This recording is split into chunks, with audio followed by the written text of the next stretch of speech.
ഇന്നത്തെ വീഡിയോയില് നമുക്ക് ജീവികളുടെ ശ്വസന അവയവങ്ങൾ ഏതൊക്കെയാണെന്ന് പരിചയപ്പെടാം. വീഡിയോയിലോട്ട് പോവാം. ഒന്നാമത്തത് മണ്ണിര. മണ്ണിരയുടെ നമ്മുടെ ശ്വസന അവയവം എന്ന് പറയുന്നത് ത്വക്കാണ്. മണ്ണിരയ്ക്ക് ത്വക്കിലൂടെയാണ് അവ ശ്വസിക്കുന്നത്. ഈച്ചപ്പാറ്റ ട്രക്കിയ. ചെമ്മീൻ എന്ന് പറയുന്നത് ഗിൽസ് ആണ്. ചെമ്മീൻ ഗിൽസ്. അതുപോലെ വാൽമാക്രി എന്ന് തന്നെയാണ് ഗിൽസ് വഴിയാണ് ശ്വസനാവയവം എന്ന് പറയുന്നത്. മത്സ്യം എല്ലാവർക്കും അറിയാം, ചെകിളപ്പൂക്കൾ. മത്സ്യം ചെകിളപ്പൂക്കൾ വഴിയാണ് അവ എന്ത് ചെയ്യുന്നത്? ശ്വസിക്കുന്നത്. ചെകിളപ്പൂക്കൾ. തേള് എട്ടുകാലിയൊക്കെ ഒരേ ഫാമിലിയിലുള്ളവരാണ്. അവർക്ക് ശ്വസനാവയവം എന്ന് പറയുന്നത് ബുക്ക് ലങ്സ് ആണ്. അവരുടെ ശ്വസനാവയവം ബുക്ക് ലങ്സ് ആണ്.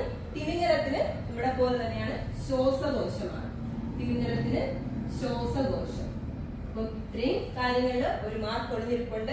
എല്ലാവരും നന്നായിട്ട് പഠിക്കാം. ഇതുപോലെയുള്ള അറിവുകൾക്കായി ചാനൽ സബ്സ്ക്രൈബ് വയ്ക്കാം. Thank you.